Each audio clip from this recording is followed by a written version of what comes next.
So basically, you are saying that just as gym is important for being physically fit, right?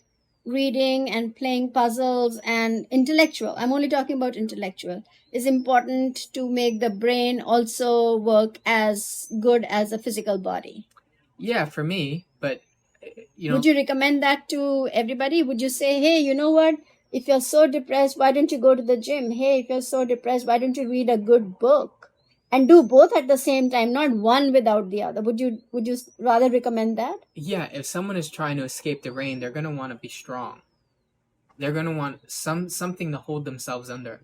And so they're gonna need that concentration. They're gonna need that strength. There are probably lots of ways a person can pursue power.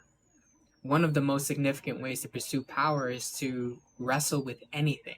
The mind is often too subtle in the beginning. And so a person often needs to start with something very physical.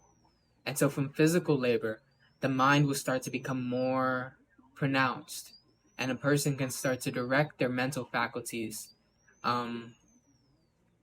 whether that's reading, or whether that's writing, or whether that's conversation, high quality conversation. A person is going to want to fill their mind with nutrient dense foods in the same way they fill their body with nutrient dense foods.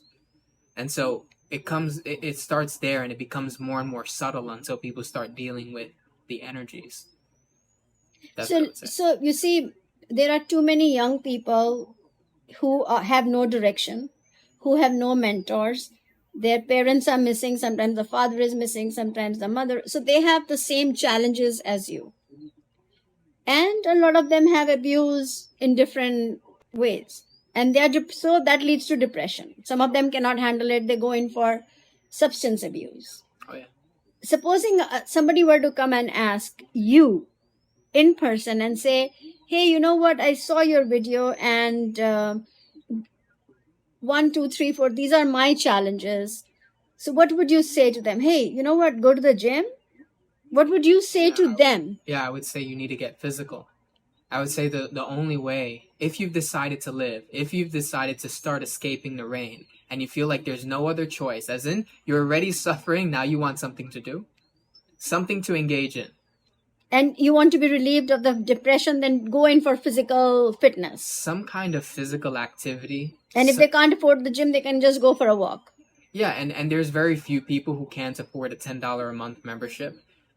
They can take long walks, or they can lift immovable objects. There's isometric training where people try to move trees, and simply the act of activating stress in the body in a conscious way will start to move the muscles in the body. Well, it's psychological as well, because as you start to try to move immovable objects with the body, what does the mind start to do? The body follows the mind. So as the body starts to try to move immovable objects, so will the mind. So whatever someone is trying to do, it has to start on its most gross, most tangible, most practical layer.